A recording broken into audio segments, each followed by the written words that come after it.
Good evening mga kaidol. At nagbabalik si Banati Doy. Ayan mga kaidol, no? At ito mga kaidol, iwan ko lang kung makaintindi pa ba yung mga Didilis supporters nito mga kaidol, no? Ito, nung si PRRD pa ang nakaupo bilang presidente, si PRRD po ay minahal siya ng taong sambayanan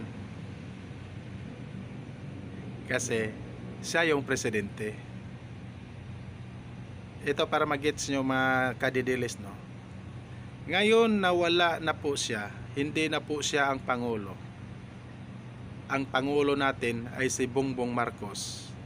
Dapat lang mga kaidol na mahalin natin si President Bongbong Marcos kasi siya po ang Pangulo natin sa ating bansa. Diba? Nagets nyo ba mga didilis? Kaso lang mga kaidol, may kumukontra, may gustong pumapasok agad na bilang presidente na alam naman niya na may nakaupo pa. Ito kasi mga didilis mga kaidol, no, para maliwanagan ito. Itong mga didilis mga kaidol, may parali-rali pa sila, sabihin walang bayad. Naglulukuhan na naman tayo dito mga kaidol Lagi nyo sinasabi na magrally kayo na walang bayad mga didilis no? Magrarally ba kayo kung walang bayad? Paninira yung ginagawa nyo sa ating presidente, no? Paninira ang ginagawa nyo sa ating presidente. Pumapayag kayo na walang bayad? Imposible yung sinasabi nyo mga kadidilis, no?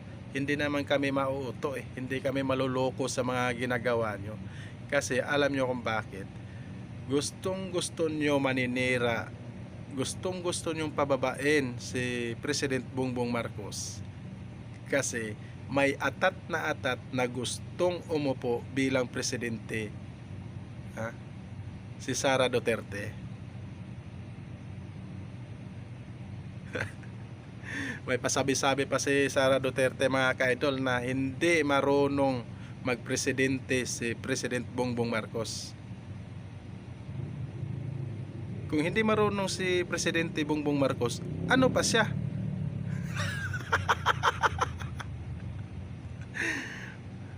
Simulang umupo siya bilang Vice President si Sara Duterte.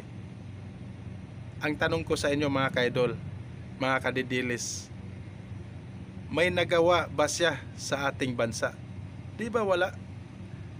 Talo pa nga siya sa mga congressman Mga congressman may nagawa na, may project na nakatayo.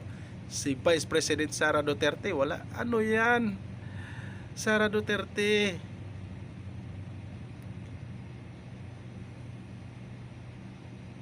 Yung mga kadidilis kasi mga kaidol, isa din to na nagpapagulo sa ating bansa, yung mga didilis, no? Kasi alam nyo kung bakit. Nasilaw po kayo sa pira ng mga Duterte. Kahit mali ang ginagawa nyo, patuloy pa rin kayong maninira sa Pangulo dahil po nasilaw kayo sa bayad, nasilaw kayo sa pira ng mga Duterte. Kayo lang naman yung nagpapagulo tapos sabihin nyo magulo ang ating bansa. Bakit? May magulo ba? May nakita ba kayo na magulo ang ating bansa? Wala, di ba? Kayo lang po ang nagpapagulo sa ating bansa, yung mga didilis.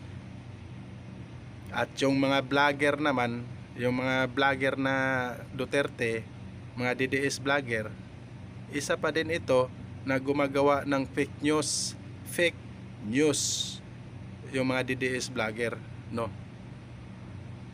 Sarap banggitin pero ayaw na, wag nang banggitin Kaya mga kaidol, isipin nyo mga kaidol, si President Bongbong Marcos ang ating Pangulo, kaya dapat lang mahalin natin mga kaidol, tulad ng pagmamahal ni PRRD nung siya pa'y nakaupo bilang Pangulo. Ngayon wala na mga kaidol, si President Bongbong Marcos ang presidente natin ngayon, dapat mahalin natin, no? Wag puro paninira kasi alam nyo kung bakit. hindi kayo hindi kayo sasagutin ni President Bongbong Marcos kahit anong paninira nyo. Alam nyo kung sinong sumasagot sa inyo, yung taong sambayanang Pilipino, ang mga supporters ni President Bongbong Marcos ang sumasagot sa inyo. Magandang gabi po mga ka-loyalist, magandang gabi mga kadidilis.